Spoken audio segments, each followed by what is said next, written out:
अभी अशोक यादव से किरण कनौज सौजिया की स्कूल में बात हुई, उन्होंने कहा कि हम इसको फुटबॉल कॉन्क्लेव करेंगे और उसमें जितना खर्चा होगा हम करेंगे। भारत में किसने विरोध किया है? हम कहते हैं अभी भी समय है आपका कि अभी आप अटैक करें उस पर, और ऐसा अटैक करें कि उसमें समझौता भी न करें फिर बाद में इसको लेके। हाँ, ग्रीनबर्ग उन्होंने एक साल में लगभग 30,000 मुकदमे तय किए जो वर्ल्ड रिकॉर्ड। आपको ऐसा नहीं लगता कि शिक्षा में सभी बच्चे तो 100% नहीं ला सकते, और जब 100% नहीं ला सकते हैं और इधर वो 100% कर सकता है। पहले वो 2 भागों में बटा था, इस बार हो सकता है कि उसका अस्तित्व खत्म हो करके तक फुटबॉल फेडरेशन का प्रश्न है, तो उन्होंने अभी श्री अशोक जी से कहा था किरण सौजिया में कि आपके पास जगह है, आप फील्ड बनाइए।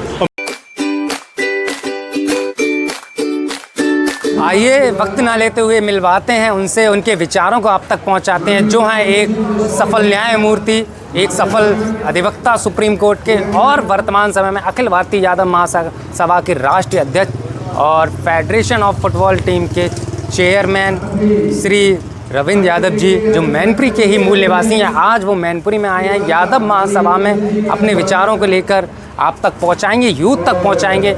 साथ ही जो यादव महासभा में यूथ और सीनियर्स लोग जो हैं उनके विचार भी आप लोग तक पहुंचाएंगे, तो जुड़े रहिए। नमस्कार, स्वागत है आपका आपके अपने यूट्यूब चैनल द जनता तंत्र पे। मैं हूं आपका दोस्त, आपका होस्ट एडवोकेट अतुल। कि सर, पहले तो सर आपको बहुत बहुत शुभकामनाएं कि आप राष्ट्रीय यादव महासभा के अध्यक्ष बन गए। एज ए अध्यक्ष अब क्या नए चेंजेस देखने को मिलेंगे यादव महासभा में? यादव महासभा में आप बिल्कुल, जैसा अखबार में लिखा, नए युग की शुरुआत है, तो आप देखेंगे नए युग की शुरुआत है।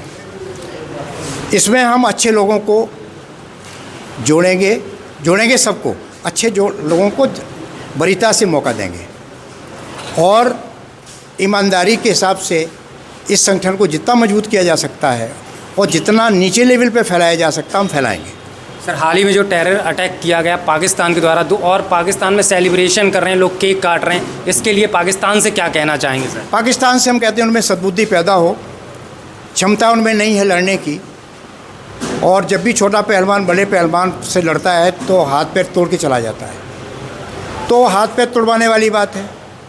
पाकिस्तान को, भारत जैसे देश को प्रेरित नहीं करना चाहिए कि उन पर अटैक कर दे। अगर अटैक हो जाएगा एक दिन के लिए पाकिस्तान की, तो इसकी सीमाएं सुरक्षित नहीं रह सकती। सर, फुटबॉल फेडरेशन के आप चीफ हैं, तो मैनपुरी के जो यूथ हैं उनसे क्या कहेंगे कि वो फुटबॉल के तरफ आकर्षित हों और क्या नया करें? मैनपुरी के युवाओं से, बच्चों से हम ये अपील करेंगे वो खेल की तरफ बढ़ें। अभी चूँकि फुटबॉल के लिए फील्ड नहीं है, तो हम जो कॉलेज चला रहे हैं लोग, उनसे निवेदन करेंगे कि अपने फील्ड प्रोवाइड करें और बच्चों को फुटबॉल वगैरह खेलने का मौका दें। इस दौरान सर किसी स्कूल वाले से आपकी बात हुई हो? अभी अशोक यादव से किरण कनौज सौजिया की स्कूल में बात हुई, उन्होंने कहा कि हम इसको फुटबॉल कॉन्क्लेव करेंगे और उसमें जितना खर्चा होगा हम करेंगे। सर, पेरेंट्स बहुत कम चांसेस देते हैं, जैसे एक कहावत चली आ रही है, पढ़ेंगे लिखेंगे बनेंगे नवाब, खेलोगे कूदोगे बनोगे गवार। तो उन पेरेंट्स से क्या कहना चाहेंगे जो एजुकेशन को तो वरीयता दे देते हैं, लेकिन स्पोर्ट्स हो गया, डांसिंग हो गया, सिंगिंग हो गया, या मेरे जैसे जो यूट्यूबर हो गए, उनके पेरेंट्स से क्या कहेंगे जो उन्हें चांसेस नहीं देते, आगे नहीं बढ़ाने देते? उनसे हम ये कहेंगे कि वो मौका दें, और ये केवल हम जिस धरती में पैदा हुए उसके बारे में कोई कमेंट नहीं करते, लेकिन ये है कि अभी चेतना की कमी है। जो लोग मौका नहीं देते हैं, यही कहेंगे उनको भी जानकारी की कमी है। हमारी संगठन की जानकारी हमारे संगठन वाले लोगों को नहीं है, तो हम इसको क्या कहें? सर, पेरेंट्स लड़कों को चांसेस ज़्यादा देते हैं, लड़कियों को कम चांसेस देते हैं। उन पेरेंट्स से क्या कहेंगे? उन पेरेंट्स कहते हैं बच्चियों को मौका दें, आगे बढ़ाएं, और वो बच्चियां ही हमारा भविष्य तय करेंगी, क्योंकि उनसे एक जनरेशन और पैदा होगी। यादव महासभा के राष्ट्रीय अध्यक्ष माननीय न्यायमूर्ति रविंद्र सिंह जी बने हैं, जिले का बहुत गौरव है।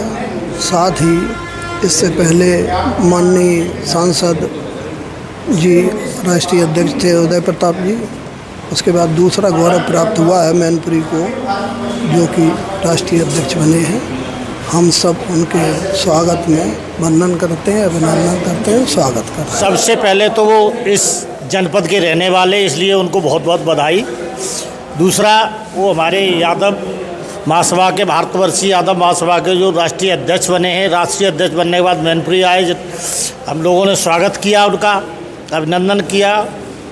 दूसरी सबसे बड़ी चीज़ ये है कि वो एक इस समाज से उठ कर के एक एडवोकेट से लेकर के जुडिशियल तक, जज तक, हाई कोर्ट के जज, सुप्रीम कोर्ट में एडवोकेट, और उसके बाद वो इस जो यादव महासभा का उन्होंने कर्तव्य को निभाने का वादा किया है, अगर वो इसमें खरे उतरते तो उनको बहुत बहुत बधाई, बहुत बहुत धन्यवाद कि वो आगे इस समाज को आगे दिशा दें, निर्देश दें, जिसके हिसाब से हम लोग चलें। हम लोग बेड़ियों में न बंध के और यादव समाज के लिए काम करें, जिससे हमारा समाज आगे बढ़े, बेटियां आगे बढ़ें। सबसे ज़्यादा तो मैं एक आपके सामने कहना चाहता हूँ कि बेटे से बढ़कर बेटियों का सम्मान करें, बेटियों को आगे बढ़ाएं। बेटियों को आगे बढ़ाने से दो फायदे होते हैं, एक तो उससे शिक्षित बच्चे मिलेंगे, शिक्षित समाज मिलेगा, और वो बेटी जहाँ भी जाएंगी वहाँ तुम्हारा नाम रोशन करेंगी, तुम्हारे परिवार का नाम रोशन करेंगी और इस जनपद का नाम रोशन करेंगी। बेटे को बढ़ाने से सिर्फ आपका नाम रोशन कर सकते हैं, उससे ज़्यादा कुछ ऐसे भी नाकंदे बेटे होंगे जो उसको रोशन करना तो छोड़ दो, धूमिल भी कर देंगे, और कोई आगे बढ़ाने के लिए उनका कोई अपना उनका जागरूकता नहीं है। बेटियों में अपने आप वो ऊर्जा सामान है कि वो आपके नाम को कभी बदनाम नहीं होने देंगे। सर जैसे पाकिस्तान ने अभी जो टेरर अटैक किया, इस पर पाकिस्तान से क्या कहेंगे, क्योंकि जो इन्होंने जो काम किया बहुत घिनौना और नीच काम। आप बहुत एक छोटी चीज़, मैं उस पाकिस्तान में आर्मी का, खुद में आर्मी से रिटायरमेंट हूँ, तो सर फिर तो मुझे बहुत अच्छी चीज़ पाकिस्तान के लिए, पाकिस्तान को अगर ये देश एक मुट्ठी मिट्टी फेंक देगा ना तो पूरा पाकिस्तान दब जाएगा। पाकिस्तान के पास कोई ऐसी औकात नहीं है जो भारत के अटैक को 2 घंटे झेल ले, परंतु ये कहने वाले लोग हैं। कहते क्यों इतना? भाई किसने समर्थन नहीं किया है? आज के समय में पूरा देश खड़ा है आपके साथ। आप अटैक करो, अटैक तब करोगे जो किसी को संभाल के खड़ा, जब वो खड़ा कर लोगे तब उसने अपना बचने के लिए प्रबंध कर लेगा, तब अटैक करना चाहिए था उसी समय। भारत में किसने विरोध किया है? हम कहते हैं अभी भी समय है आपका कि अभी आप अटैक करें उस पर, और ऐसा अटैक करें कि उसमें समझौता भी न करें फिर बाद में। इसको घटने टेक के, इसके पहले बांग्लादेश और पाकिस्तान बना था, ऐसे ही इसके अवगति 4 खंड कर देना चाहिए जो कभी ये मुँह नहीं उठा सके भारत के सामने। भारत बहुत बड़ा एक देश है, भारत के पास हर तरह की क्षमता है, इनके पास कोई क्षमता नहीं लड़ने की। आपको पता नहीं होगा इनकी आर्मी की जो क्षमता है, अगर इनको भोजन नहीं मिलेगा ठीक से तो इनकी आर्मी लड़ाई नहीं लड़ती है। भारत की आर्मी 7 दिन भी भूखा रह करके लड़ाई लड़ेगी और वो फिर भी पीछे लास्ट अपनी दम तक लड़ाई लड़ती रहेगी। भारत के पास जवान वो शक्ति है बहुत तगड़ी, पाकिस्तान के पास सिर्फ अफसर है, उनकी फौज नहीं है, फौज के पास कुछ नहीं है वहाँ। आप सर आर्मी से रिटायर हो गए, अगर फिर से अगर आपको मौका मिला आर्मी में? अरे सबसे पहले जाऊँगा देश के लिए, देश की खाता हूँ, देश का नमक खाता हूँ, देश का दिया हुआ खाता हूँ, तो सबसे पहले देश के लिए जाऊँगा। जब ज़रूरत पड़ेगी तुरंत जाऊँगा। और हम लोगों के लिए तो, हम लोगों की तो जब ज़रूरत पड़ती है तब जाते हैं, सर्विस में नहीं होते ही इसीलिए। भाई रिजर्व उनको इसीलिए तो गवर्नमेंट पेंशन दे रही है क्या, उनको जब ज़रूरत पड़ेगी देश की सेवा के लिए जाना चाहिए, और जाएंगे, बिल्कुल जाएंगे। निश्चित रूप से हम उम्मीद करते हैं कि यह यादवों की जो अच्छा हो सकता है उतना ज़्यादा अपने बहुमूल्य सुझाव देंगे, और समय समय पर यादवों के बीच में जो भी विसंगतियां हैं, मनसा वाचा कर्मणा, उन तीनों पर ये ध्यान देंगे, ऐसा मैं विश्वास करता हूँ। यादव ही नहीं, समझ जाति के जो बच्चे हैं, युवा हैं, चूँकि युवाओं के लिए उन्होंने अपने उद्बोधन में भी बताया था कि बच्चों ज्ञान जो है सबसे वह अस्त्र है जिसके द्वारा किसी भी बाधा को पार किया जा सकता है। ज्ञान पर उन्होंने बल दिया, और साथ ही उन्होंने अपने उद्बोधन में कहा कि मैं गांव के एक बिल्कुल छोटे से गांव से निकला हूं, घर पर मैं खेत में काम करता था।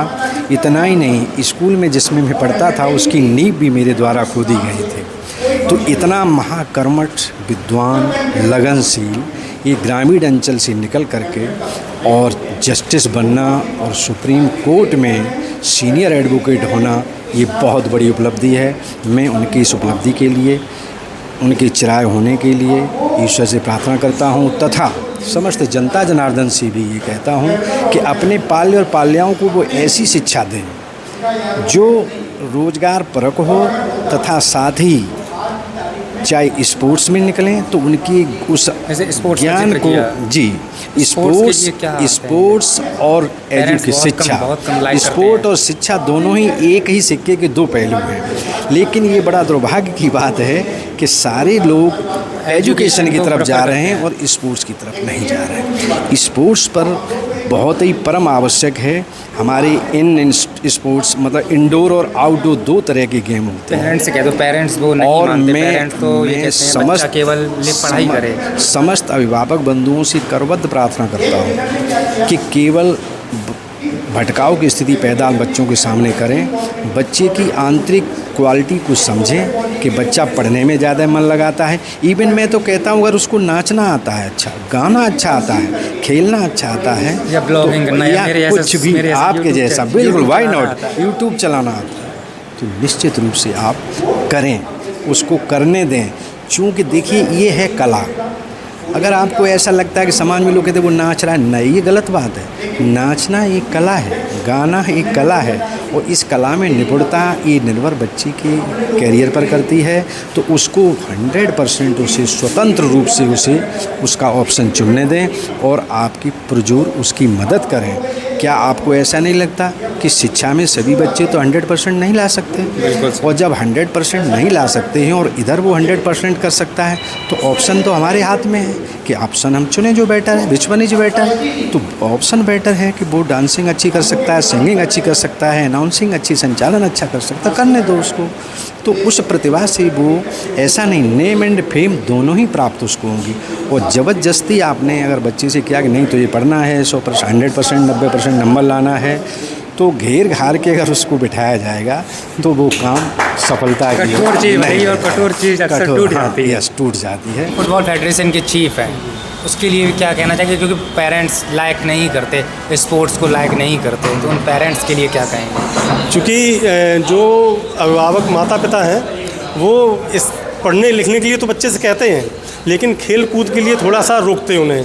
लेकिन उन्हें ये उदाहरण देखने चाहिए, चाहे सचिन तेंदुलकर हों, विराट कोहली हों, MS धोनी हों, तो ये उन्हें उदाहरण देखने चाहिए कि ये लोग, इनने पढ़ाई पे भले ही ध्यान कम दिया हो लेकिन ये इन्होंने देश का नाम रोशन किया है। और सचिन जी तो भारत रत्न हैं। और जहाँ तक फुटबॉल फेडरेशन का प्रश्न है तो उन्होंने अभी श्री अशोक जी से कहा था किरण सौजिया में कि आपके पास जगह आप फील्ड बनाइए और मेरा पूरा सहयोग रहेगा कि जनपद से भी कोई न कोई बच्चा देश का नाम रोशन करे, आगे निकले, ऐसी उनकी शुभकामनाएं थी। आज जैसे अखिल भारतीय यादव महासभा के राष्ट्रीय अध्यक्ष मैनपुरी आए, उनके आगमन पर क्या कहना चाहेंगे सर?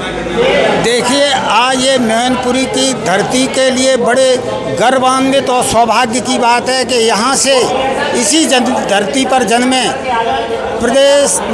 हाई कोर्ट के जज श्री रविंद्र सिंह अपनी जन्मभूमि पर पधारे और वहाँ से निवृत्त होने के बाद उन्होंने अपने समाज के लिए, उत्थान के लिए जो बीड़ा उठाया है वो बहुत ही प्रशंसनीय है। और हमें पूर्ण आशा ही नहीं वरन विश्वास है कि उनके नेतृत्व में अखिल भारतीय यादव महासभा अपने कर्तव्य का निर्वहन करते हुए और समाज के लिए एक नया मार्ग प्रशस्त करेगी और यादव महासभा का जो मूल उद्देश्य है उसकी तरफ आगे बढ़ेगी। क्योंकि श्री रविंद्र सिंह बहुत ही कर्मशील, जुझारू और जो भी अपना लक्ष्य निर्धारित कर लेते हैं उसको प्राप्त करके ही उनका उद्देश्य रहता है। उनके विषय में जितना बोला जाए वो कम है। तो मैं पुनः यही कहूँगा कि उनके नेतृत्व में अखिल भारतीय यादव महासभा बहुत ऊंचाइयों तक जाएगी। सर, जैसे पाकिस्तान जो अभी घिनौना काम किया है, टेरर अटैक जो पाकिस्तान ने और आतंकवाद ने किया है और पाकिस्तान में सेलिब्रेशन चल रहा है दूसरी तरफ, उस पर पाकिस्तान से क्या कहना चाहेंगे? देखिए, पाकिस्तान से यही कहना चाहूँगा कि उसे अपनी स्थिति पर सोच करके और इतने युद्धों के परिणाम भुगतने के बाद भी अगर उसको ये समझ में नहीं आया कि आखिर अगर इंडिया जैसे महान कंट्री से युद्ध की स्थिति बनती है तो शायद पहले वो 2 भागों में बटा था, इस बार हो सकता है कि उसका अस्तित्व खत्म हो करके और वो खुद इंडिया में अपना अस्तित्व ही समाप्त कर ले। तो ऐसे अधिवक्ता रविंद्र सिंह जी से क्या सीख लेनी चाहिए? आदरणीय रविंद्र सिंह यादव जी हम लोगों के प्रेरणा स्रोत हैं। यादव महासभा के राष्ट्रीय अध्यक्ष बने हैं। इससे पूरे यादव समाज ही नहीं, पूरी कम्युनिटी जो भी है, किसी भी समाज का व्यक्ति हो, उसको न्याय और सम्मान मिलेगा। और बढ़ चढ़ के हमेशा उन्होंने समाज के लिए काम किया है। फुटबॉल संघ के भी अध्यक्ष इस समय वर्तमान में। तो खेलों को बढ़ावा देने के लिए भी अब हमारे मैनपुरी में जो अब तक जो व्यवस्थाएं नहीं थी, वो आदरणीय रविंद्र सिंह जी यादव जी करेंगे। और हम लोग उम्मीद ही नहीं, पूरी उम्मीद है हम लोगों को कि आगे भविष्य में भी हम लोगों को उनका सानिध्य मिलता रहेगा और हम लोग अग्रसर अपने पथ पर रहेंगे। उनसे बहुत बड़ी प्रेरणा मिलती है। रविंद्र सिंह यादव जी ये छात्र जीवन से ही मेधावी छात्र रहे हैं। उन्होंने 5th में जिला टॉप किया था, 10th में जिला टॉप किया था, 12th में जिला टॉप किया था। जैसे वो एक कहावत रोकना चाहूँगा, जैसे पूत के पैर पालने में दिखाई देते हुए, बिल्कुल। इन्होंने ग्रेजुएशन में स्कूल टॉप किया था, पालीवाल डिग्री कॉलेज से इन्होंने एडमिशन लिया था। उसके बाद इलाहाबाद यूनिवर्सिटी से LLB किया, वहाँ टॉप किया, टॉपर की सूची में रहे सर। उसके बाद हाई कोर्ट में प्रैक्टिस किए, बहुत बढ़िया प्रैक्टिस चली। ये एडिशनल एडवोकेट जनरल भी रहे। उसके बाद हाई कोर्ट जज बने। हाई कोर्ट जज बनने के बाद ये सीनियर एडवोकेट सुप्रीम कोर्ट बने। और उसके बाद फुटबॉल फेडरेशन के चेयरमैन बने। अभी हाल ही में मतलब अखिल भारतीय यादव महासभा के राष्ट्रीय अध्यक्ष बने हैं। इन्होंने हमें शुरू से ही जिले का नाम रोशन किया है। शुरू से ही छात्र जीवन से इन्होंने ऐसे काम किए हैं। बहुत मेधावी छात्र। जैसे मैंने सुना है सर के एक गिनीज वर्ल्ड रिकॉर्ड भी बनाया था केस को लेके। हाँ, ग्रीन कार्ड इन्होंने एक साल में लगभग 30,000 मुकदमे तय किए, जो वर्ल्ड रिकॉर्ड हाई कोर्ट में रहते हुए एक साल में 30,000 मुकदमे, लगभग 30,000 मुकदमे इन्होंने डिसाइड किए, वो वर्ल्ड रिकॉर्ड है। भाई ये इतनी बड़ी हस्ती है, उनके सम्मान के लिए तो हमारे पास शब्द ही नहीं है। वो तो स्वयं ही एक न्यायमूर्ति हैं और न्यायमूर्ति के इस बारे में जो भी कहा जाए वो अद्भुत होता है। वो तो अद्भुत व्यक्ति है और उन्होंने इस समाज के लिए बहुत कुछ कार्य किए। क्या कहना चाहेंगे? और फुटबॉल टीम के हाल ही में चेयरमैन भी हुए। जी, उनके बारे में जो कहा जाए उतना कम है। और उनका नाम वैसे भी हमारे जस्टिस यादव समाज का गौरव किया है उन्होंने। और गौरवान्वित हूँ यादव होने के नाते इससे ये है कि हमारे पूरे विश्व में हमारी यादव महासभा और राष्ट्रीय अध्यक्ष हमारा गौरव प्रकाश कर रहे हैं। बहुत ही लंबा कैरियर रहा है बाबूजी का। पहले जस्टिस भी रहेगा हाई कोर्ट में और प्रेजेंट में सुप्रीम कोर्ट में जो है वकालत करते हैं, लिटिगेशन भी करते हैं। तो वकील को हम सोसाइटी में एज ए सोशल इंजीनियर के रूप में देखते हैं कि सोसाइटी के निर्माण के जो नियम हैं उनको किस प्रकार से पालन करवाते हैं और हम एक एग्जाम्पल सेट करते हैं कि लोगों को कैसे करना चाहिए। वो एक आदर्श हैं बाबूजी। ये बड़े फ़ख्र और गौरव की बात है कि जो विधिक प्रक्रिया से जुड़े हुए जो अपने मुकाम को हासिल किया अपनी सेवा काल में, और उनको जो है यादव समाज के नेतृत्व के लिए समाज ने अधिकृत किया, ये बड़े फ़ख्र की बात है। बहुत ही गौरव की बात है कि यादव बंधुओं में हमेशा राष्ट्रीय अध्यक्ष का पद अधिकतर अपने इसी भाग से रहा है। इससे पहले भी हमारे जो राष्ट्रीय अध्यक्ष का पद था माननीय उदय प्रताप जी के पास था, उनका भी संबंध मैनपुरी से बहुत ही प्रगाढ़ रहा है। बारे में बहुत जो भी कहें बहुत कम ही है, बहुत अच्छे हैं। जो कुछ अखिल वर्षीय यादव महासभा की तरफ से बहुत हम लोग मीटिंग में जाकर गाँव जाकर बहुत कुछ समझाते हैं, एकता के बारे में बात करते हैं। जैसा भी हम लोगों को होता है सभी लोगों मिल के जाते हैं। ये इसका भी आया केवल उसमें 25 से 26 यादव लड़के आए हैं कि यादवों के साथ ये सरकार भी नहीं चाहती कि यादव आगे बढ़ चढ़ के आ गया है। ऐसा भी है। इंटरव्यू के नाम पर यादवों को बाहर किया जा रहा है। इसलिए सारी उच्च परीक्षाओं में इंटरव्यू नाम का कोई वो नहीं होना चाहिए। इंटरव्यू ख़त्म होने चाहिए और जो उच्च कास्ट के लोग हैं उनको इंटरव्यू में पूरे के पूरे थोड़े बहुत नंबर कम नंबर दिए जाते, पूरे दिए जाते। और ओबीसी के लोगों को बिल्कुल इंटरव्यू नंबर दे के उनको बाहर किया जा रहा है। ऐसा चल रहा है। ज़्यादा योग्य हो प्रैक्टिकलिटी के आधार पर? ऐसा कुछ नहीं है। अगर ये योग्य होते और ये सब कुछ आगे होते तो देश गुलाम नहीं होता। अखिल भारतवर्षीय यादव महासभा की टीम द्वारा उनका जोरदार स्वागत किया गया और ये यादव महासभा अपेक्षा करती है कि वहाँ उनके आने से संगठन में नई ऊर्जा और नई प्रयास के साथ समाज में नया संकेत और नए काम शुरू होंगे। मैनपुरी के जो हमारे यादव महासभा के जितने भी लोग हैं बहुत ही गौरवान्वित महसूस कर रहे हैं कि हमारी मैनपुरी से अखिल भारतीय यादव महासभा का राष्ट्रीय अध्यक्ष घोषित किया चुना गया है। और उनके स्वागत के लिए हम सभी लोग बहुत सुबह से पलक पामड़े बिछाए हुए खड़े हुए थे। उनको शुभकामनाएं क्या देना चाहेंगे? उनके लिए तो सारी शुभकामनाएं ही हैं बस अपेक्षा ये है कि उनके पास जीवन में एक ग्रामीण परिवेश से चले, न्यायमूर्ति बने, माननीय उच्च न्यायालय में हैं तो उनका संरक्षण हमें मिलेगा, उनकी कार्यशैली में हम लोग बढ़ेंगे पौड़ेंगे तो कुछ और ज़्यादा अच्छा होगा, ये उम्मीद है। ये माननीय रविंद्र सिंह यादव जो है यहाँ के लोकल व्यक्ति हैं, उनकी जन्मभूमि मैनपुरी है और उनके राष्ट्रीय अध्यक्ष बनने से यहाँ यादव समाज में जो बिखराव था वो एक होगा और मेरा विचार ये है कि उनके सानिध्य में सारे यादव एक मंच पे होकर एक यादव सभा को बहुत ऊंचाइयों तक पहुँचाएँ। तो आप सभी ने देखा यादव महासभा का प्रोग्राम कि उन्होंने किस तरह से किस प्यार वाले अंदाज में यादव जी का स्वागत किया। आप लोगों को वीडियो कैसी लगी कमेंट बॉक्स में ज़रूर बताएं और अगली वीडियो किस टॉपिक पर देखना चाहते हैं वो भी सजेशन में बताएं। और फिर से मैं एक बात कहना चाहूँगा, पाकिस्तान मुर्दाबाद, आतंकवाद मुर्दाबाद।